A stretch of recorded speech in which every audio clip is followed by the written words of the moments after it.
மேகதாது விவகாரம் தொடர்பாக தலைமைச் செயலகத்தில் முதலமைச்சர் விஜய் இன்று முக்கிய ஆலோசனை. சட்டத்துறை அமைச்சர் நிர்மல்குமார் துறை சார்ந்த அதிகாரிகளுடன் ஆலோசனை கூட்டம். மக்களவையை தொடர்ந்து மாநிலங்களவையிலும் பொதுத் தேர்வு முறைகேடு தடுப்பு மசோதா நிறைவேற்றம்.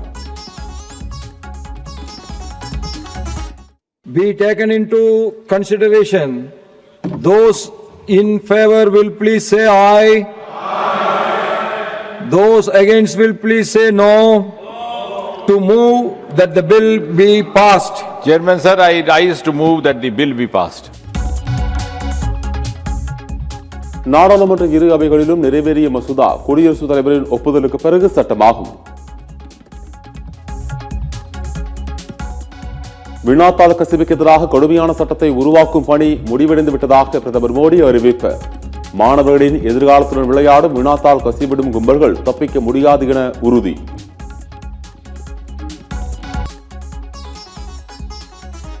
முதலில் மின்வெட்டு, இப்போது மின் கட்டணத்தில் பிரச்சனை. தாவேக்கு ஆட்கள் அமைந்த நாள் முதல் மின் தடங்கள் என திமுக தலைவர் மு க ஸ்டாலின் விமர்சனம்.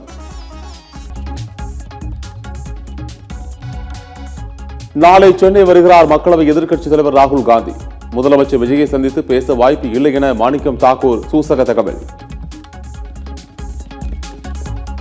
கட்சி பொறுப்புக்காக பயிற்சி முகாமுக்காக வர ராகுல் காந்தி அவர்களை பொறுத்த மட்டும் கட்சியினுடைய மாவட்ட தலைவர்களோடு ஏறக்குறைய 6 மணி நேரம் அவருடைய நிகழ்ச்சி அதுல இருக்கு. அதனால எங்களை பொறுத்த மட்டும் இது ஒரு கட்சி நிகழ்ச்சியாக தான் பார்க்கிறோம்.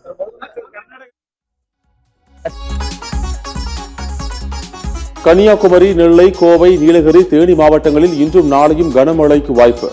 சென்னையில் மாலை அல்லது இரவு நேரங்களில் மிதமான மழை பெய்யக்கூடும் என தகவல்.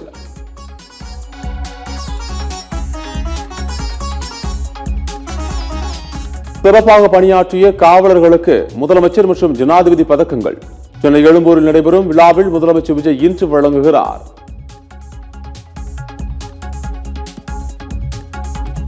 தமிழகத்திற்கு காவிரியில் தண்ணீர் திறக்க காவிரி மேலாண்மை ஆணையம் உத்தரவு. தினசரி 3500 கன அடி வீதம் 15 நாட்களுக்கு தண்ணீர் திறக்க கர்நாடகாவுக்கு ஆணை.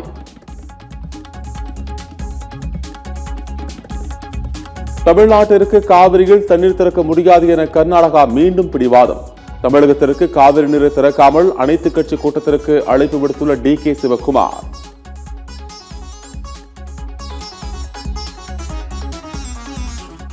தாவேக் அரசு தமிழக விவசாயிகளுக்கு துரோகத்திற்கு மேல் துரோகம் செய்து வருவதாக எதிர்க்கட்சித் தலைவர் உதயநிதி ஸ்டாலின் குற்றச்சாட்டு. விவசாய விரோத அரசுக்கு எதிராக தஞ்சையில் வரும் 3ஆம் தேதி திமுக சார்பில் ஆர்ப்பாட்டம் நடைபெறும் என அறிவிப்பு. டாஸ்மாக் முறைகேடு விவகாரத்தில் செந்தில் பாலாஜியின் முன்ஜாமீன் மனு உச்சநீதிமன்றத்தில் இன்று விசாரணை. தங்கள் தரப்பை கேட்காமல் எந்த உத்தரவும் பிறப்பிக்க கூடாது என லஞ்ச ஒழிப்புத்துறை கேவியட் மனு தாக்கல்.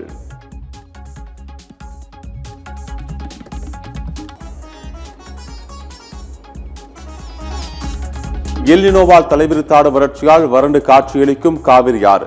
கடந்த ஆண்டு இதே நாளில் வெள்ளம் பெருக்கெடுத்து ஓடிய திருச்சி காவிரி ஆற்றில் ஒரு சொட்டு தண்ணீர் கூட இல்லாத அவலம்.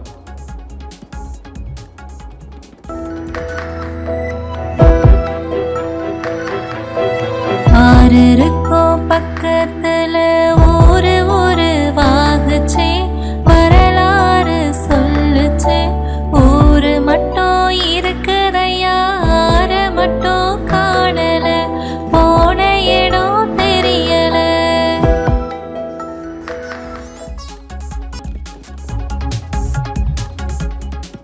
ராமநாதபுரம் மாவட்டம் ஆர்.எஸ். மங்கலம் அருகே சட்டவிரோதமாக மண் அள்ளிய டிராக்டரை தனி ஆளாக மறித்து போராடிய பெண்ணுக்கு அதிர்ச்சி. பிஏஓ உள்ளிட்ட அனைத்து அதிகாரிகளுக்கும் லஞ்சம் கொடுத்துவிட்டுதான் தனது மகன் மண் அள்ளுவதாக உண்மையை போட்டு உடைத்த மூதாட்டி. மதுரை மாவட்டம் சோழவந்தான் அருகே இளைஞரை வெட்டி கொன்ற கும்பல். முள்ளிப்பள்ளம் தென்கரை பகுதியில் அடுத்தடுத்து அரங்கேறும் கொலை சம்பவங்களால் மக்கள் அச்சம். சென்னை நீலாங்கரையில் எம்எல்ஏவுக்கு மரியாதை அளிக்கவில்லை என குற்றச்சாட்டு. சென்னை குடிநீர் வாரிய அதிகாரியை ஒருமையில் பேசி திட்டிய எம்எல்ஏ ஆதரவாளர்கள்.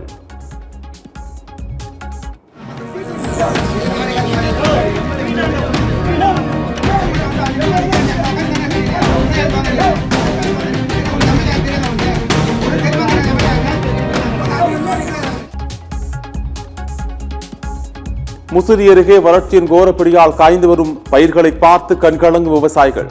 தண்ணீர் இல்லாமல் காய்ந்து போன கரும்பு தோட்டம். மரவள்ளி கிழங்கு பயிர்களை காப்பாற்ற குடங்களில் தண்ணீர் ஊற்றும் அவல நிலை. கொடைக்கானலில் நிலவும் வறட்சியால் வெள்ளைப்பூண்டு விளைச்சல் கடும் பாதிப்பு. நீர்த்தேக்கங்கள் உருவாக்கி மழைநீரை சேமிக்க நடவடிக்கை எடுக்க வேண்டும் என விவசாயிகள் கோரிக்கை. முறையான மழைகள் இல்லை, தண்ணி இல்லை, பூராம பூண்டு உருளைக்கிழங்கு பூராமே காஞ்சி கிடக்கு மேல்மலையில. விவசாயிகள் வாழ்வதா இல்லை என்கிற ஒரு கேள்விக்குறி தான் இருக்கு. வாழ்வதா இல்லை வேலை வேண்டாமாங்கிற கேள்விக்குறி தான் இருக்கு. பட்ஜெட்டை விவசாயிகளுக்கு முன்னுரிமை கொடுங்க, அறிவிங்க. விவசாயிகள் தற்கொலை பண்றக்கூடிய சூழ்நிலை கூட இருக்கு. இந்த இருக்கிற கால சூழ்நிலையில பார்த்தீங்கன்னா விவசாயிகளுக்கு உங்களுக்கு அந்த வெள்ளைப்பூடை நிர்ணயம் பண்ணுங்க. ரெண்டாவது பார்த்தீங்கன்னா விவசாயிகளுக்கு நிவாரணம் அறிவிங்க. இந்த காலத்தின் சூழ்நிலை அறிந்து நிவாரணம் அறிங்க. E20 கலப்பு பெட்ரோலால் 2016க்கு முந்தைய BS 3 ரக வாகனங்களில் லேசான பாதிப்பு ஏற்படும் என தகவல். என்ஜினில் எந்த பாதிப்பும் ஏற்படாவிட்டாலும் மைலேஜ் லேசாக குறையும் என நிதின் கட்கரி தகவல்.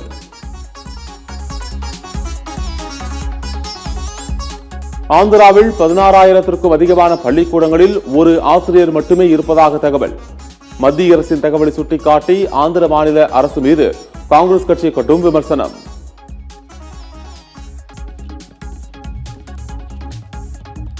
காமன்வெல்த் விளையாட்டுப் போட்டிகளில் அசத்தும் இந்திய வீரர்கள். வட்டு எறிதலில் சீமா கலிராம்னா வெண்கலம் வென்றார். பழுதூக்கலில் லவ்பிரீத் சிங் வெள்ளி வென்று அபாரம்.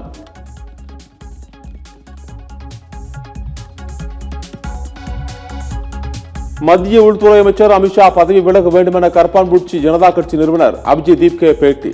டெல்லி பேரணியில் மாணவர்கள் மீதான போலீஸ் தாக்குதலுக்கு அமித்ஷாவை தவிர வேறு யாரும் உத்தரவிட்டிருக்க முடியாது எனவும் ஆவேசம்.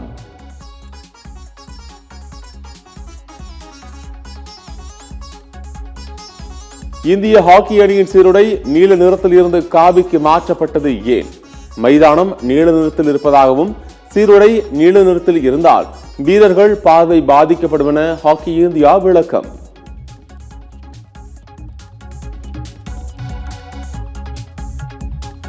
அமெரிக்காவின் தலையீடு இருக்கும் வரை ஹோர்மூஸை திறக்க முடியாது என ஈரான் அறிவிப்பு. போருக்கு முன்பு இருந்த நிலைக்கு ஹோர்மூஸ் நீரிணை மீண்டும் திரும்பாது எனவும் திட்டவட்டம்.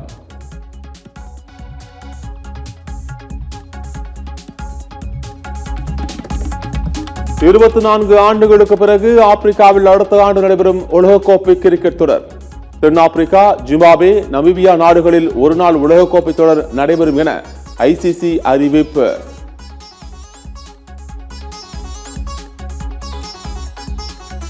இந்தியா பிரேசில் அணிகளுக்கு இடையிலான நட்புறவு கால்பந்து போட்டி கொல்கத்தாவில் அக்டோபர் 3ஆம் தேதி நடைபெற உள்ளதால் ரசிகர்கள் உற்சாகம்.